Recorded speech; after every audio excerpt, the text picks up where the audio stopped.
Yun, so mga kadiskarte, welcome sa ating panibagong vlog uli. Ayun, update tayo mga kadiskarte sa ating Honda Accord na vlog nung nakaraan, kung nakasubaybay kayo sa ating mga vlog. So pinili na lang ng customer mga kadiskarte na palitan ng buong makina kaysa bumili sila ng cylinder head. Kasi dinala namin sa machine shop yung cylinder head niya, talagang hindi na pwede. Kasi sobrang bingkong na talaga yung cylinder head niya.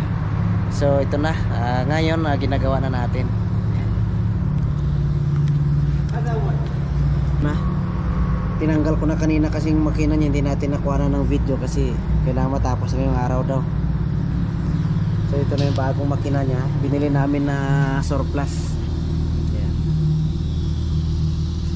Kasi yung cylinder head mahal yung bago, tapos siyempre parang overall lang ito, bibili na rin siya ng lahat ng mga kailangan. So medyo mahal, so pinili niya ito kasi binili namin to 5,000 real. Bagong hindi naman siya bago pero mukhang nilinis lang, pero okay pa naman. So malalaman natin ito pag pinandar kung talaga bang okay siya.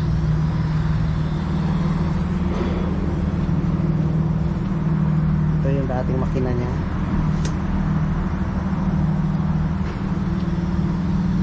Ayan, so ngayon isasalpak na namin to para matesting na kung okay ba yung andar niya, kasi 1 week warranty lang ito eh. So yan, sasalpak na natin ngayon.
Yan, itong transmission niya, nagpalitin tayo ng engine mount, transmission mount.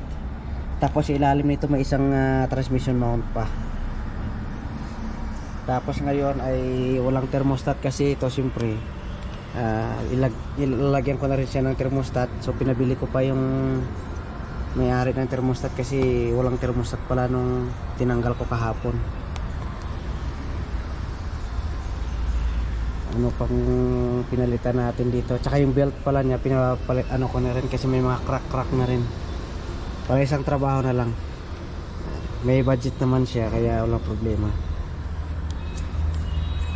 Kasi mahirap na gagawin natin, tapos pagka susunod naman may babaklasin na naman tayo, matrabaho.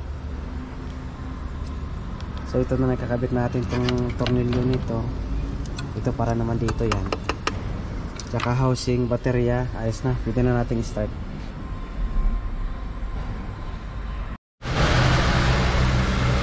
Ayan, so ito na mga kadiskarte, may start na siya. So kailangan natin obserbahan kung maganda ba yung kondisyon ng makina na kanyang nabili, kasi kakaandar pa lang kasi kaya medyo palyado pa.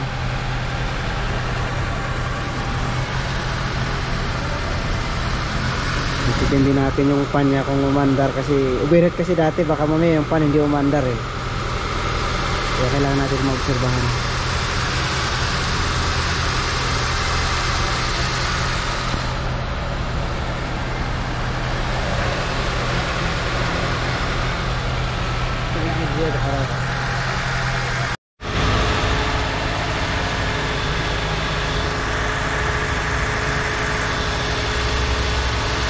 So yan na, kanina unang andar niya medyo palyado pa siya.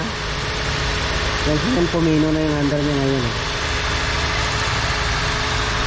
Dito kasi sa kanila guys, pag nagpalit ka ng makina walang issue. Hindi katulad dyan sa Pilipinas na pag nagpalit ka ng makina kailangan ng mga papel, ganyan. Dito wala na yan. Kahit buwan-buwan ka magpalit ng makina, hindi yan malaking issue dito. Kaya dito mas pinipili nila na magpalit ng makina kaysa magpapa-overhaul. Pero yung iba nagpapa-overhaul, pero yung iba talaga karamihan dito palit talaga ng makina. Kullu karpan, kullu orang partido, kullu karpan.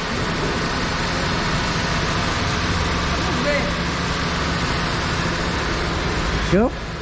Syuk. Syuk. Ada Bapi Saudi, ada Bengali ada. Oh, Sidi Pak. Nah, Bengali ada.